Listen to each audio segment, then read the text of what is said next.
ఈరోజే చైత్ర శుద్ధ బుధవారం, పైగా షష్ఠి తిథితో కలిసి వచ్చింది. ఎంతో పవిత్రమైన విశేషమైన రోజు ఇది.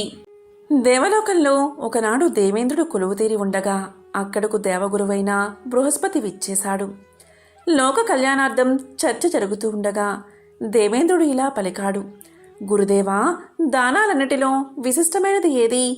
స్వల్ప ప్రయత్నంతో అత్యధిక పుణ్యాన్ని ప్రసాదించే కార్యమేది అని అడిగాడు. అప్పుడు బృహస్పతి చిరునవ్వు నవ్వి భూదానం యొక్క విశిష్టతను వివరిస్తూ కథను ఇలా వివరించాడు. పూర్వకాలంలో మాలవ దేశంలో ఒక భయంకరమైన అడవి ఉండేది. అది ఎంత దట్టమైనది అంటే మధ్యాహ్న సూర్యుడి కిరణాలు కూడా నేలను తాకడానికి భయపడేవి. ఆ అడవి మధ్యలో ఆకాశాన్ని తాకుతున్నట్లుగా ఒక భారీ సాల్మని వృక్షం ఉండేది. ఆ చెట్టు వేలకొలది పక్షులకు నివాసం, బాటసారులకు చల్లని నీడ. ఆ చెట్టుపై తామ్రతుండం అనే పేరుగల ఒక రామచిలుక నివసించేది. దాని ముక్కు రాగి రంగులో మెరుస్తూ ఉండేది. తామ్రతుండం చాలా క్రమశిక్షణ గల పక్షి. ప్రతిరోజు ఉదయాన్నే సమీపంలోని పొలాలకు వెళ్ళి మేలైన నివ్వరి బడ్లను ఏరితెచ్చి తన గూటిలో ఉన్న పసికూనలకు తినిపించేది. తామ్రతుండం తన పిల్లలకు ఆహారమిచ్చే సమయంలో తన ముక్కుతో వడ్లను ఒలిచి లోపల గింజలను పిల్లల నోటికి అందించేది. ఆ ప్రక్రియలో కొన్ని గింజలు పక్షుల నోటి నుంచి జారి చెట్టు కింద ఉన్న మెత్తని తడినేలపై పడేవి. కాలక్రమేణా ఆ విత్తనాలు మొలకెత్తి పచ్చని వరిపైరుగా మారాయి. అడవి మధ్యలో ఎవరూ సాగు చేయకపోయినా ఒక పక్షి వదిలేసిన గింజల వల్ల అక్కడ చిన్నపాటి పంట తయారైంది. ఒకనాడు ఒక ఆవు అడవిలో దారి తప్పి ఆకలి దప్పికలతో అలమటిస్తూ ఆ చెట్టు చెంతకు వచ్చింది. ఎండిపోయిన అడవిలో ఆ పచ్చని వరిపైరును చూడగాని ఆ గోమాతకు ప్రాణం లేచి వచ్చింది. తృప్తిగా ఆ పంటను మేసి చెట్టు నీడన విశ్రమించి తన ఆకలి తీరిన సంతోషంతో వెళ్ళిపోయింది. ఆ తరువాత ఒక వేద పండితుడు ఆ దారి వెంట వెళుతూ అడవిలో పండిన ఆ పవిత్రమైన ధాన్యాన్ని చూశాడు. ఎటువంటి స్వార్థం లేని ఆ పంటను సేకరించి ఆయన భక్తితో పంచమహాయజ్ఞాలు నిర్వహించాడు. తామ్రతుండం తన జీవితాంతం పరోపకార బుద్ధితో బతికి కాలధర్మం చెందింది. తాను కావాలని చేసిన దానం కాకపోయినా తన వల్ల ఒక గోవు ఆకలి తీరినందుకు, ఒక విప్రుడి యజ్ఞం పూర్తయినందుకు ఆ పక్షికి అపారమైన పుణ్యం లభించింది. ఆ పుణ్యఫలంతో అది తర్వాత జన్మలో ధనికుడు అనే పేరుగల ఒక గొప్ప వ్యాపారిగా జన్మించింది. విశేషం ఏంటి అంటే అతనికి పూర్వజన్మ స్మృతి ఉంది. నేను కేవలం ఒక పక్షిగా ఉన్నప్పుడు తెలియక జార విడిచిన ధాన్యం వల్లని ఇంతటి వైభవాన్ని పొందాను. ఇక తెలిసి చేస్తే భూదానం ఇంకెంతటి ఫలితాన్ని ఇస్తుందో కదా అని ఆయన ఆలోచించాడు. వెంటనే ఆయన తన సంపాదనతో ఎన్నో సారవంతమైన భూములను కొనుగోలు చేసి పళ్ళు ఇచ్చే చెట్లను, తోటలను, పంట పొలాలను విద్యావంతులకు, పేదలకు భక్తితో దానం చేశాడు. ఆ పుణ్యంతో ఆయన ఇహలోకంలో సుఖ సంతోషాలతో తులతూగి అంత్యకాలంలో శాశ్వతమైన విష్ణులోకాన్ని పొందాడు. పూర్వకాలంలో పావనమిత్రుడు అనే పండితుడు సాయంకాలంలో వాతాపి గణపతి ఆలయ మండపంలో పిల్లలకు, పెద్దలకు విఘ్నేశ్వరుడికి సంబంధించిన కథలను చెబుతూ ఉండేవాడు. మండపం గోడలపై విఘ్నేశ్వరుడి కథలు చిత్రాలుగా చిత్రితమై ఉన్నాయి.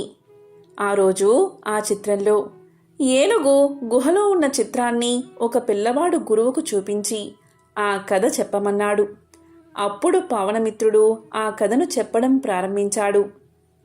పూర్వకాలంలో ఒక నగరంలో కలహకంటి అనే ఒక స్త్రీ ఉండేది. ఆమె అసలు పేరు కలకంటి, కానీ ఆమె ఎప్పుడూ అందరితో కలహాలు పెట్టుకోవడం వల్ల ఆమెను అందరూ కలహకంటి అని పిలిచేవారు. కోడలు పుట్టింటి నుంచి ఎక్కువగా నగలు పట్టుకురాలేదని సాధింపుతో కోడల్ని రాచి రంపాలు పెట్టి చివరకు నిర్దాక్షిణ్యంగా వెళ్ళగొట్టింది. కలహకంటి కోడలి పేరు సౌదామిని. అత్తగారైన కలహకంటి ఇంట్లోంచి వెళ్ళగొట్టడంతో పుట్టింటికి వెళ్ళలేక దారి తప్పి అరణ్యంలో పడి ఆకలితో పొట్ట మండిపోతూ ఉంటే ఒక వెలగ చెట్టు దగ్గర పడిపోయింది సౌదామిని. తాను పుట్టింటికి వెళ్ళి కూడా ప్రయోజనం లేదు, ఎందుకంటే తన పెళ్లికి చేయించిన నగలకే తండ్రి అప్పుల పాలయ్యాడు. ఇంకా నగలు పెట్టలేడు. అందువల్ల ఆ కీకారణ్యంలో చావడమే మేలు అనుకుంటూ ఉండగా చెట్టు నుంచి ఒక వెలగపండు రాలి దొర్లుకుంటూ ఆమె చేతి దగ్గర ఆగిపోయింది. ఆ వెలగపండు పట్టుకుని సౌదామిని లేచి కూర్చుంటూ ఉండగా భూమి దద్దరిల్లేలా ఒక పెద్ద ఏనుగు పరుగు పరుగున రావడం కనిపించింది సౌదామినికి. సౌదామినికి చిన్నతనం నుంచి విఘ్నేశ్వరుడిపై గొప్ప భక్తి విశ్వాసాలు కలిగి ఉంది. దాంతో ఆమె విఘ్నేశ్వరుని తలుచుకుని ఏనుగు పాదాల కింద పడి చావాలని ఏనుగుకి ఎదురు వెళ్ళింది. కాని ఏనుగు సౌదామిని చూసి ఆగిపోయింది. సౌదామిని చేతిలో ఉన్న వెలగపండును తొండంతో తీసుకుని తన నోట్లో వేసుకుని సౌదామిని దీవిస్తూ ఉన్నట్లుగా తొండంతో సౌదామిని చెయ్యి పట్టుకుని తిన్నగా ఒక పెద్ద గుహ దగ్గరకు తీసుకువెళ్ళింది. ఆ గుహకు అడ్డంగా ఉన్న ఒక పెద్ద రాయిని తొండంతో సునాయాసంగా పక్కకు లాగేసి ఆ గజరాజు లోపలికి వెళ్ళి కొంత సమయం అయ్యాక రత్నాల నగలను కట్టలు కట్టలుగా తొండంతో తీసుకొచ్చి సౌదామిని ముందు పడేసింది. అంతేకాదు ఆ ఏనుగు చంద్రహారాన్ని కంఠాభరణాలను ఆమె మెడనిండా వేసి తండ్రి బిడ్డను బుజ్జగించి చెప్పినట్లుగా మిగతా నగలను ధరించి తక్కినవి మూటకట్టుకుని తీసుకుని వెళ్ళమని సైగ చేసింది. దీంతో సౌదామిని ఏనుగు చెప్పినట్లే చేసింది. దీంతో ఏనుగు సౌదామిని కళ్యాణనగరం దగ్గరలో విడిచిపెట్టి తిరిగి అడవిలోకి వెళ్ళిపోయింది. ఇక సౌదామిని అత్తగారింటికి చేరుకుంది. అత్తగారు సౌదామిని గడపలో చూడగానే బంగారు విగ్రహంలా నగలతో తలుక్కు తలుక్కుమంటున్న దేదీప్యమానంగా మెరుస్తున్న కోడల్ని చూసి కలహకంటి నిర్గాంతపోయి తన్ని తాను సంభాళించుకుని కోడలిని ఇంటిలోకి తీసుకుని పోయింది. కోడలితో ప్రేమ నటించి మెల్లమెల్లగా ఆ నగలన్నీ కూడా ఎలా వచ్చాయో తెలుసుకుంది కలహకంటి. సౌదామిని కూడా అడవిలో జరిగిందంతా అత్తగారికి చెప్పింది. అంతా విన్న కలహకంటి ఏనుగుకి వెలగపండ్లు అంత ఇష్టమన్నమాట అని తలచి వెంటనే సంతకు వెళ్లి సంచి నిండా వెలగపండ్లు కొనుక్కు వచ్చింది. కలహకంటి బంగారం నింపుకుని రావడానికి ఒక గడ్డి గోతాన్ని భుజాన వేసుకుని వెలగపళ్లను సంచితో పెట్టుకుని బయలుదేరింది అడవిలోకి. అరణ్యంలో ప్రవేశించి కోడలు చెప్పిన గుర్తుల ప్రకారం ఎంత వెతికినా ఆమెకు వెలగ చెట్టు కనబడలేదు. దీంతో విసిగిపోయి ఒక చింత చెట్టు కింద చతికిలబడింది కలహకంటి. వెలగపండు తినాల్ని తీసింది. తినాల్ని తీసినా ఎలాగో నిగ్రహించుకుని వెలగపండును చేత్తో ఎత్తి పట్టుకుని గొంతు సవరించి ఇలా పలికింది. ఏనుగా రావే, వెలగపండు తినవే, నగలన్నీ తేవే, నా కోరిక తీర్చవే. ఏనుగా రావే, వేగంగా రావే అంటూ భజనపాట మొదలుపెట్టింది. ఎంతసేపు పాట పాడినా ఏనుగు రాలేదు కాని అడవి దద్దరిల్లేలాగా గాండ్రుమని అరుపు వినిపించింది. అది ఏనుగు గీంకారం కాబోలు అనుకుని కలహకంటి సంతోషపడుతూ మెడచాచి చూడగా పెద్ద పులి దూకుతూ రావడం కనిపించింది. దీంతో కలహకంటి భుజం మీది గోతాన్ని వదలకుండా తిరిగి చూడకుండా పరిగెత్తి రొక్కుతూ ఆయాసపడుతూ ఒక ప్రదేశంలో పడిపోయింది. ఆ పడ్డం కూడా సరిగ్గా గుహ దగ్గరే పడింది. అదే నగలు ఉన్న వినాయక గుహ. ఆ గుహను చూసిన వెంటనే కలహకంటి తన అదృష్టానికి పొంగిపోతూ గుహలోపలికి వెళ్ళింది. గుహలో కుప్పలు తిప్పలుగా ఉన్న నగలు చూసి పిచ్చెక్కిన దానిలాగా తల మునిగేలాగా నగలన్నీ వేసుకుని గోతం నిండా నగలు కుక్కి మూతి కట్టి ఎత్తలేక ఎత్తి మొయ్యలేక మోస్తూ నడవలేక గుహ యొక్క ముఖద్వారం దగ్గరికి వచ్చేసరికి గుహ మూతబడిపోయింది. ఎదురుగా చీకటిలో ఎర్రగా మెరుస్తున్న కళ్ళతో తెల్లగా మెరుస్తున్న కోర పళ్ళతో పగలబడి నవ్వుతున్న పెద్ద బ్రహ్మ రాక్షసి చీకటిలా కనిపించింది కలహకంటికి. అప్పుడు ఆ రాక్షసి ఇలా పలికింది. ఓ కలహకంటి, నీవు కోడల్ని కాల్చుకుని తినే అత్తవే అయితే నేను అత్తను చిత్రహింసతో తినేసిన కోడల్ని. నా చరిత్ర చెబుతాను విను అంటూ ఇలా చెప్పడం మొదలుపెట్టింది. వెనకటికి నేను చురకత్తిలాంటి అందగత్తెను. అమ్మా నాన్న నాకు పెట్టిన పేరు కలహంస. కాపురానికి వెళ్ళాక నా నోటి ప్రతాపానికి నేను సంపాదించుకుని ఆర్జించుకున్న పేరు కలహ దుందుబి. నీవు ఎంత చెడ్డ అత్తవో! నా అత్త అంత ఉత్తమురాలు, పరమ సాధ్వురాలు. నేను కాపురానికి వెళ్ళి ఏడాది తిరగకుండాని నా మొగుడు ఇల్లు విడిచి దేశాల పాలయ్యాడు అంటే నేనెంత ఉత్తమ ఇల్లాలనో ఊహించుకో ఒకసారి. నాకు నగలంటే పిచ్చి. ఇంత అంతా కాదు, బంగారు పంటలు పండే భూములు గడ్డలు అమ్మించి నగలు చేయించుకున్నాను. మా అత్త ముక్కుపులతో సహా అన్నీ నాకే ఇచ్చేసింది. అటువంటి అమాయకురాలైన అత్తను ఒక్క పూటైనా సరిగ్గా చూడలేదు, తిండైనా పెట్టలేదు. దీంతో నా అత్త చిక్కి శల్యమైపోయింది. ఆ వృద్ధురాల చేత ఇంటి పనులు చేయించుకునేదాన్ని. చివరికి నా అత్తామామ విసిగిపోయి వాతాపి క్షేత్రంలోని విఘ్నేశ్వరుని దర్శించి అక్కడే కన్ను ముద్దామని బయలుదేరారు. నా అత్త చేతిలో ఉన్న చిన్న మూట చూసి నేను అదేమిటి అని అడగ్గా దాన్ని లాక్కోవడంలో ఆవిడ తూలి పడిపోయి ఆయాసంతో రొప్పుతూ కన్ను మూసింది. అంతవరకు ఎంతో సహనంతో నా అత్యాచారాలన్నీ చూస్తూ పల్లెత్తు మాట అన్నీ నా మామగారు ఆపలేని దుఃఖంతో పైకి పొంగిన కోపంతో ఇలా పలికారు. పాపిష్టిదానా, నువ్వు నా కోడలు అయిపోయావు, లేకుంటే శపించేవాడిని. ఎప్పటికైనా మా ఒక్కగాన ఒక్క కొడుకు తిరిగి వస్తాడని, నువ్వు అతన్ని సుఖపెట్టగలవని ఆశతో అన్నీ సహించాము. కడసారి కోరుతున్నాను, వాడు వస్తే సరిగ్గా చూడు అని చెప్తూ అలాగే ప్రాణాలు విడిచి భార్యతో సగమనం చేశాడు. అదే సమయంలో ఒక సన్యాసి అక్కడికి వచ్చాడు. మా అత్తామామల మృతదేహాల దగ్గర ఉన్న మూటను తీసి విప్పాడు. అందులో 2 చిరిగిన బట్టలు తప్ప మరేవీ లేవు. అప్పుడు ఆ సన్యాసి నన్ను వజ్రాల్లాంటి కళ్ళతో కాల్చేసినట్లుగా చూస్తూ నువ్వు బ్రహ్మ రాక్షసిగా పుడతావు అని శపించాడు. అంతే, ఆ తర్వాతే ఆ వృద్ధ దంపతుల ఉత్తరక్రియలు జరిపి వెళ్ళిపోయాడు. ఆ సన్యాసి ఎవరో కాదు, నా రూప విలాసాలకు పరవశించి నన్ను ఏరుకోరి చేసుకున్న నా భర్తే అని బ్రహ్మరాక్షసి తన వృత్తాంతాన్ని కలహకంటికి తెలియజేసింది. ఇంకా ఇలా పలికింది. నా నగల పిచ్చి, ధన వ్యామోహం నన్ను ఎంతవరకు ఈడ్చుకు వచ్చాయి అంటే నేను కొంతమంది గజదొంగలను చేరదీశాను. దొంగల రాణి అనిపించుకున్నాను. ఈ గుహలోనే దొంగలు గొప్ప గొప్ప నగలను పోగు చేస్తూ పోతూ ఉండేవారు. ఒకసారి ఆ నగలన్నీ నా సొంతం చేసుకోవాలని దొంగలకు విషభోజనం పెట్టాను. వాళ్ళు చచ్చే ముందు చావు తెగింపుతో కసిగా నన్ను ఇందులో ఉంచి గుహను పెద్ద బండతో కప్పేశారు.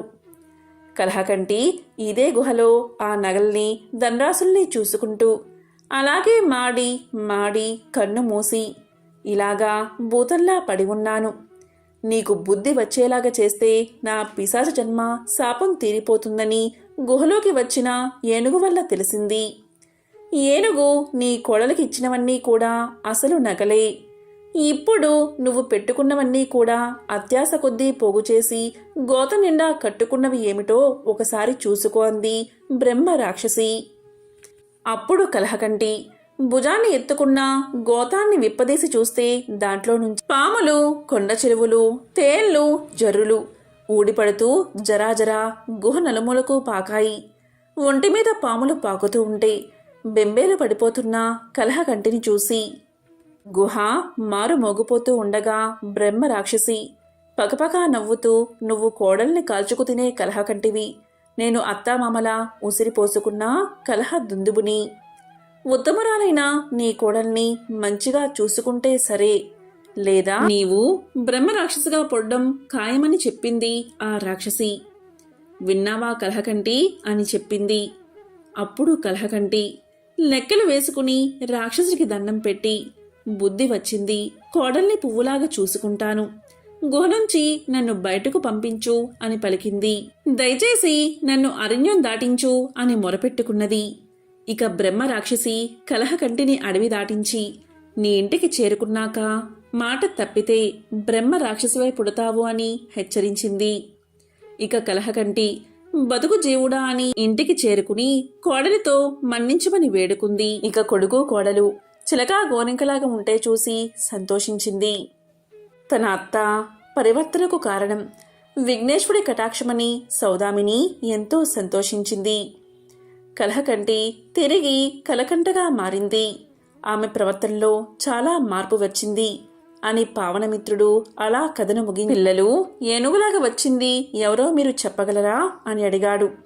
దానికి పిల్లలే కాకుండా పెద్దలు కూడా ఆనంద ఉత్సాహాలతో గొంతెత్తి విఘ్నేశ్వరుడు మన విఘ్నేశ్వరుడే అని ప్రసాదం తీసుకుని ఇంటికి చేరుకున్నారు. ఈ సందర్భంగా వినాయకుడికి సంబంధించిన మరొక విశేషమైన కథను ఇప్పుడు ఈ వీడియోలో తెలుసుకుందాం. వినాయకుడు అంటేనే జ్ఞానానికి ప్రతిరూపం, సకల సద్గుణాలకు ప్రతిబింబం. అలాంటి గణేశుని ముందే అహంకారాన్ని ప్రదర్శిస్తే, తన హోదాను చూపించి చిన్న బుచ్చాలి అనుకుంటే ఏం ఫలితం ఉంటుందో ఇప్పుడు తెలుసుకుందాం. సంపదకు అధిపతి అయిన కుబేరుడికి ఒకసారి తన వైభోగాన్నంతా దేవతలకు ప్రదర్శించాలి అన్న కోరిక కలిగింది. అందుకోసం అంగరంగ వైభోగంగా ఒక విందును ఏర్పాటు చేశాడు. దానికి ముక్కోటి దేవతలను పిలవడం మొదలుపెట్టాడు. ఆ విధంగా శివుణ్ణి కూడా తన విందుకు ఆహ్వానించేందుకు కైలాసాన్ని చేరుకున్నాడు కుబేరుడు. అక్కడ కొలువై ఉన్న శివపార్వతులను దర్శించుకుని వారిని తన విందుకు రమ్మని ఆహ్వానించాడు. కుబేరుడి వాలకం, అతని మాటతీరు గమనించిన శివపార్వతులకు అతని ఆహ్వానం వెనుక ఉన్న దర్పం అర్థమైనది. అప్పుడు వారు ఇలా పలికారు: కుబేరా, నీ విందుకు మాకు రావాలనే ఉంది, కానీ బహుశా వీలుపడకపోవచ్చు. అందుకని మాకు బదులుగా మా కుమారుడైన వినాయకుణ్ణి పంపుతాము అన్నాడు పరమేశ్వరుడు. ఆ మాటలకు కుబేరుడు కొంత నిరాశ చెందినా, గణేశుడు కూడా శివుడి ప్రతినిధే కాబట్టి ఆయన ముందు తన అలకాపురి వైభవాన్నంతా ప్రదర్శించాలి అనుకున్నాడు. తీరా విందు రోజు రానే వచ్చింది. ఒక్కొక్కరుగా దేవతలంతా కుబేరుడి రాజధాని అలకాపురికి చేరుకుంటున్నారు. వారికి తన రాజ్యంలోని సంపదనంతా చూపించి మురిసిపోతున్నాడు కుబేరుడు. ఆ సమయంలో గణేశుడు అలకాపురిలో ప్రవేశించాడు. గణేశుణ్ణి చూసిన కుబేరుడు ఆయన్ని సకల మర్యాదలతో ఆహ్వానించి తానే దగ్గరుండి మరీ తన వైభవాన్ని చూపించడం మొదలుపెట్టాడు. ఇంతలో విందు మొదలైనది. విందు కోసం తయారు చేసిన వందలాది భక్షలను చూడ్డంతోటే ఆహ్వానితుల కడుపు నిండిపోతుంది. కాని వినాయకుడి మాత్రం తన ముందున్న ఆహారాన్ని చిటికెలో పూర్తి చేసి పారేశాడు. ఆపై తనకి ఎంత వడ్డిస్తే అంత ఆహారాన్ని కళ్ళు మూసి తెరిచేంతలో ఆరగించడం మొదలుపెట్టాడు. వినాయకుడికి మరింత ఆహారాన్ని అందించేందుకు సేవకులంతా అటూ ఇటూ పరుగులు పెట్టడం మొదలుపెట్టారు. వందలాది మంది కోసం వండిన ఆహారమంతా వినాయకుడి ఆకలిని తీర్చలేకపోయింది.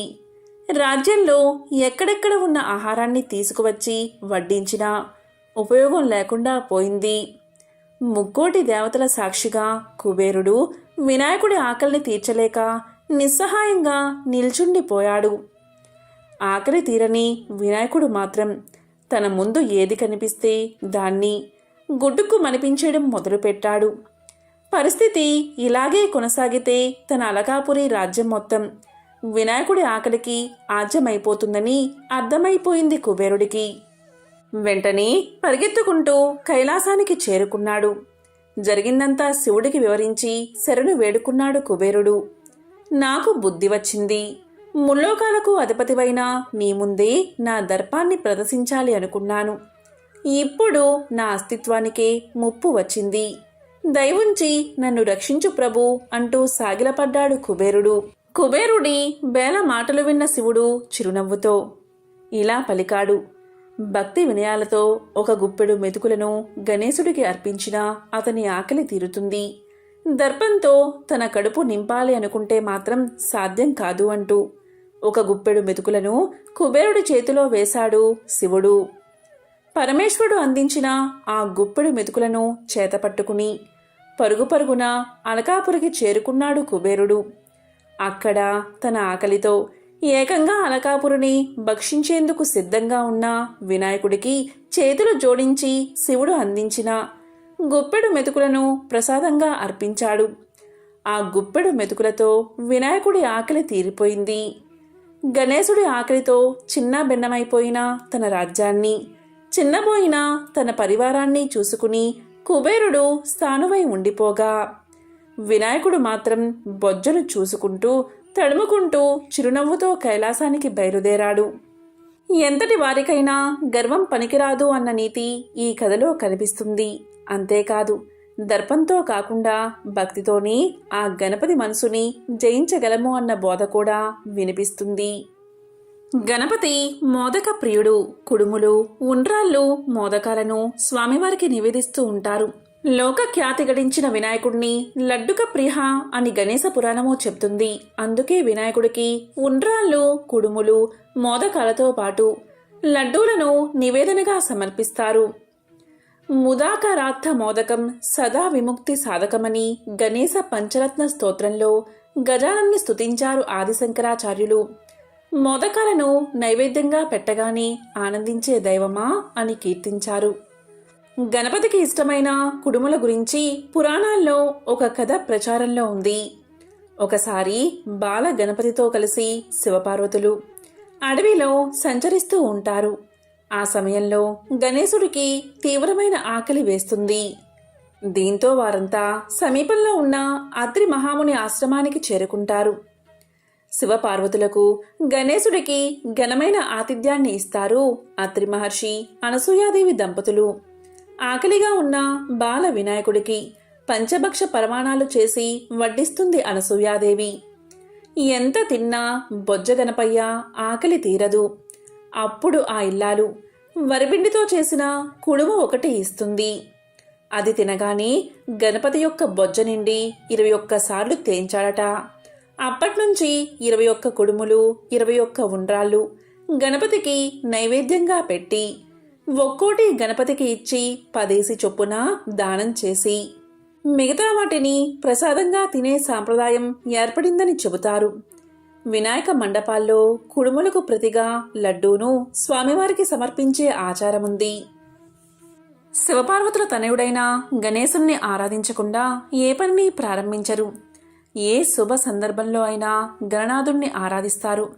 విఘ్నేశ్వరుడు జ్ఞానాన్ని ప్రసాదిస్తాడు, ఆటంకాలను తొలగిస్తాడని ప్రగాఢ విశ్వాసం. ఒక వ్యక్తి ఎంత సంపదను కలిగి ఉన్నప్పటికీ తెలివితేటలు లేకుంటే ఆ సంపదను ఎప్పటికీ సద్వినియోగం చేసుకోలేడు. ఏ వ్యక్తి అయినా తెలివితేటలు, వివేకం కలిగి ఉండడం చాలా ముఖ్యం అనడానికి కారణమదే. ఈ 2 లక్షణాలు ఉన్న వ్యక్తి మాత్రమే డబ్బు అసలు ప్రాముఖ్యతను అర్థం చేసుకోగలడు. అందుకే జ్ఞానం, సంపద కోసం గణేశుడు, లక్ష్మీదేవిని కలిపి పూజిస్తారు. శాస్త్రాల ప్రకారం లక్ష్మీదేవి సంపద శ్రేయస్సుకు చిహ్నంగా పేర్కొంటారు. అయితే సంపద శ్రేయస్సుకు కారణం తానే అంటూ లక్ష్మీదేవిలో ఒక రకమైన గర్వం ఏర్పడిందట. దాంతో మహావిష్ణువు ఆ గర్వాన్ని తొలగించాలని అనుకున్నాడట. అందులో భాగంగా ఇలా పలికాడు: లక్ష్మి, శ్రద్ధగా విను. ఏ స్త్రీ అయినా తల్లి అయ్యేంతవరకు సంపూర్ణ స్త్రీ కాదు అని అనగా లక్ష్మీదేవికి సంతానం లేకపోవడంతో మహావిష్ణువు చెప్పిన మాటలు విని నిరాశకు గురవుతుంది లక్ష్మీదేవి. ఈ క్రమంలోనే తనకు సహాయం చెయ్యాలంటే పార్వతీదేవి చెంతకు చేరుతుంది. పార్వతీదేవికి 2 కుమారులు, కుమారస్వామి, గణేశుడు. లక్ష్మీదేవి తన బాధను పార్వతీ అమ్మవారికి వివరిస్తుంది. దాంతో లక్ష్మీదేవి బాధను అర్థం చేసుకున్న పార్వతీ అమ్మవారు తన కుమారుల్లో ఒకరిని దత్తత తీసుకునేందుకు అంగీకరిస్తుంది. అయితే లక్ష్మీదేవి ఒకే చోట ఎప్పుడూ ఉండదని పార్వతీదేవికి తెలుసు. ఆ కారణంగా తన బిడ్డను సరిగ్గా చూసుకుంటుందో లేదో అనే అనుమానం ఉండేది. అయితే లక్ష్మీదేవి బాధను అర్థం చేసుకుని తన కుమారుడైన వినాయకుణ్ణి లక్ష్మీదేవికి దత్తత ఇచ్చింది. అమ్మవారు పార్వతీదేవి కొడుకైన వినాయకుడిని దత్తత తీసుకోవడంతో ఎంతో ఆనందం చెందింది. గణేశుణ్ణి చాలా జాగ్రత్తగా చూసుకుంటానని అమ్మవారికి మాట ఇచ్చింది. ఈ ప్రకారం ఎవరైనా ఆనందం, శ్రేయస్సు, సంపద కోసం లక్ష్మీదేవిని పూజించేవారు ముందుగా వినాయకుణ్ణి తప్పనిసరిగా పూజించాలి. ఏదైనా శుభకార్యం కోసం లక్ష్మీదేవిని పూజించే ముందు గణేశుణ్ణి పూజించిన తర్వాతే అమ్మవారిని పూజించాల్సి ఉంటుంది. అప్పుడే అమ్మవారు సంతోషించి ఆ కుటుంబంలో సిరి సంపదలు కురిపిస్తుంది. బుధవారము అంటే విఘ్న నాయకుడైన వినాయకుడికి ఎంతో ప్రీతికరమైన రోజు. మరి ఇంతటి విశేషమైన రోజు మీరు ఏమీ చేయకపోయినా సరే ఈ ఒక్క మంత్రాన్ని పఠిస్తే చాలు. అడ్డంకులు తొలగిపోతాయి. మీరు చేసే ప్రతి పనుల్లో విజయం చేకూరుతుంది. ఆ వినాయకుడి ఆశీస్సులు మీకు కలుగుతాయి. మరి ఆ మంత్రం ఏంటి అంటే, వక్రతుండ మహాకాయ సూర్యకోటి సమప్రభ నిర్విఘ్నం కురుమే దేవా సర్వకార్యేషు సర్వదా. వక్రతుండ మహాకాయ సూర్యకోటి సమప్రభ నిర్విఘ్నం కురుమే దేవా సర్వకార్యేషు సర్వదా అంటే అడ్డంకులు తొలగించమని ఆ గణేశుణ్ణి ప్రార్థిస్తున్నామని అర్థం. ఎంతో పవిత్రమైన విశేషమైన ఈ వైశాఖ బుధవారం రోజు ఈ కథలను విన్నా, చదివినా, చెప్పినా, వినిపించినా జన్మల పాపాలు తొలగి కోటి జన్మల పుణ్యం వస్తుంది. సకల శుభాలు కలుగుతాయి. ఓం గం గణపతియే నమః.